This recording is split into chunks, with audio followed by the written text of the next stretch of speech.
नोंथांमोनखौ जोङो लिंहरनायनि गुबै खारनानो जाबाय जोंनि आइफवालि पिकनिक स्पटआ फैगौ डिसेम्बर मासनि 10 थारिखआव जोङो खुलिनो थाखाय लाहार फाहार खालामनाय जाबाय। बिनिखायनो जोङो बे आइफवालि पिकनिक स्पटखौ जोंनि कमिटिया गाजा गोमजायै खुंनो थाखाय लाहार फाहार खालामना लानाय जाबाय। बिनिखायनो नोंथांमोननि मिडियानि थ्रुयै जोङो आइफवालि पिकनिक स्पटनि जानानै जों बयखौबो रायजो राजाफोरखौ बै सानखालि डिसेम्बरनि 10 थारिखआव लैहोर लैहोर फैनानै बेवहाय बाहागो लाफैनो एबा नुजाफैनो थाखाय गुरैयै खावलायनाय जादों। बेखौ जोङो फुंनि 10 बाजियावनो एबा 10थासोआवनो जोङो मुंख्लं खालामनाय जागोन आरो मोनायावथ' प्रग्राम थाबाय जोंनिया। बिनिखायनो जोङो फुंनि 10 बाजियावनो जोङो खुलिनाय जागोन। खुलुमबाय, नोंथांमोननि चेनेलनि थ्रुयै जे जों फोसावनो मोनसिगोन दिनै। बयनिसिमबो जोङो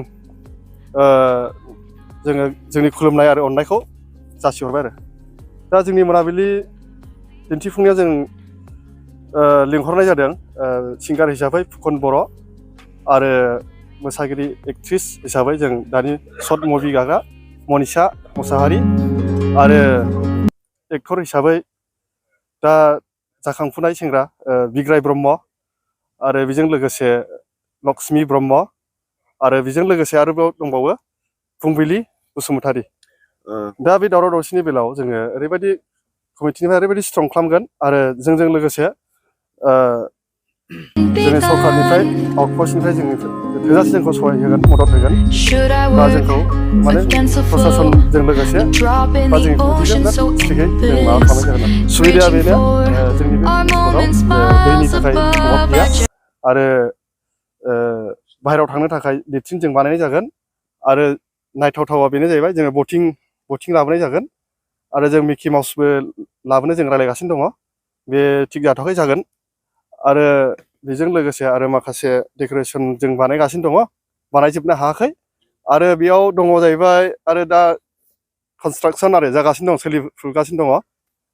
बेयो 900 मिटार बेयो ब्रिज, बे आइ नदि ओरै थुक्राझारनिफ्राय फैनानै बेयो ओरै फाथाबारि मावफार उगुरि थांनाय लामा, बे ब्रिजखौ बानायगासिनो दङ। बे बारा गोबाव नांला, बे ब्रिजआ हासिगोन, बेखौ नायनो हागोन बयबो। मोजां खामानि सोलिगासिनो दं बेयाव। दा जों थांलाय फैलायनि थाखाय जों बेब'स्था खालामनाय जाबाय, बास फैनो थाखाय जों हाबनो हानायनि थाखाय जों बेब'स्था खालामगासिनो दं, खुंथाय होगासिनो दङ। दैयाबो देग्लाय एसे मोजाङैनो सुबिदा होदों। दैया माने बांद्राय गिदिर थाखाय आगोलावथ' जों दैया गिदिर थादोंमोन, खिन्थु एबार दैया एसे फिसा दङ आरो बिनि थाखाय जों खुंथाय होनो हागोन आरो जों बानायगासिनो दङ। JCB होगासिनो दं जोङो, ओमफ्राय लामाखौ जों थनथना बानायगोन आरोखि। नाम्बारा फार्स्टआव आं होनो हासिगोन 700-288-5260 700-288-5260। बेखौथ' सरकारनिफ्रायनो माना होखानाय, सरकारा जा माने रुल्स होगोन जों बेखौनो फालिगोन। माने सरकारा जेरैबायदि जोंखौ बिथोन होगोन बेबायदि जों खालामगोन। जों स्ट्रिक्टयै माने जों कमिटिनिफ्राय स्ट्रिक्ट माने जों माबा खालामनाय जागोन आरोखि, डिउटि खालामनाय जागोन आरोखि।